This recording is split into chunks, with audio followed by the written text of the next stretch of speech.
have a good grasp of like taxes and like deductions you can use, credits you can use.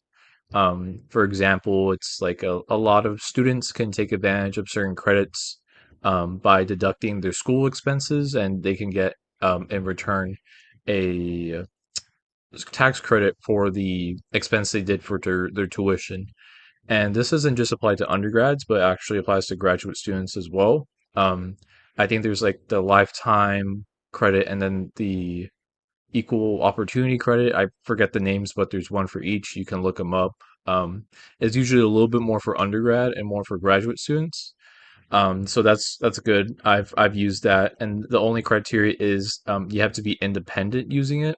So that's the only downside, just to make sure you are independent, because if you're not, um, then you can't use it. I think there's some situations where being independent and maybe your parents can use it in some degree, but I believe there's a certain income threshold to do it. I haven't looked up anything before going or speaking on this video, so these are just vague notions. I don't know the exact numbers or the exact details, but I know stuff like that is out there.